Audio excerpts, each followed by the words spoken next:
لغوی طور پر گھر والوں یا خاندان والوں اور بعض رشتہ داروں کو اہل بیت کہتے ہیں، گھر کے افراد، لفظی معنی اس کے یہ بنتے ہیں گھر کے افراد۔ اہل بیت میں نبی پاک صلی اللہ علیہ وسلم کی ازواج مطہرات، یعنی ہماری ساری مقدس مائیں امہات المومنین سب کے سب اہل بیت میں، اور حضرت خاتون جنت سیدہ فاطمہ زہرا رضی اللہ عنہا اور مولا علی شیر خدا اور حسنین کریمین رضی اللہ عنہ مجمعین، یہ سب اہل بیت میں داخل ہیں۔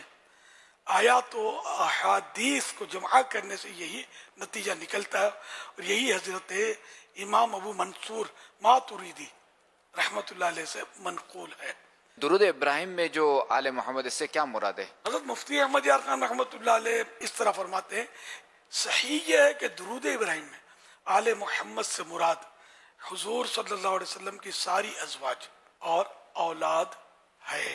جو اہل بیت سے محبت نہیں کرتے ان کے لیے کیا حکم ہے؟ جو شخص اہل بیت سے بغض و عداوت کی حالت پر مرا وہ کافر مرا، اور سن لو جو شخص اہل بیت کے بغض و عداوت پر مرا اسے جنت کی خوشبو بھی نصیب نہ ہوگی۔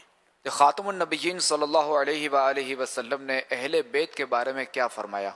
خاتم النبیین صلی اللہ علیہ وسلم نے ارشاد فرمایا، میں تم میں وہ چیز چھوڑ رہا ہوں کہ اگر تم اسے مضبوطی سے تھام لو تو میرے بعد تم ہرگز گمراہ نہ ہوگے۔ ان میں سے ایک دوسری سے بڑی ہے، اللہ کی کتاب یعنی قرآن کریم آسمان سے لٹکی ہوئی رہتی ہے، اور میری عطرت یعنی میرے اہل بیت ہیں، یہ دونوں چیزیں ایک دوسرے سے ہرگز جدا نہ ہوں گی یہاں تک کہ میرے پاس حوض پر آئیں گی۔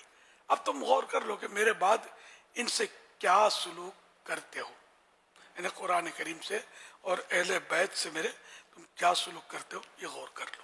اہل بیت سے محبت کرنے کی کیا فضیلت ہے؟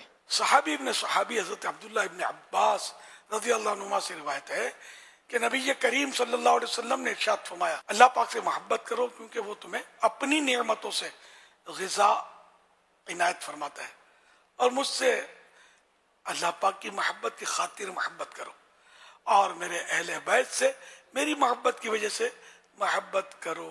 اہل بیت کے حوالے سے کوئی مشہور کتب یعنی مشہور کتابیں اور مصنف کے بارے میں اگر ارشاد فرما دیں۔ حضرت علامہ عبد الرحمن جامی رحمۃ اللہ علیہ مشہور عاشق رسول گزرے، ان کی کتاب ایک مشہور ہے شواہد النبوہ۔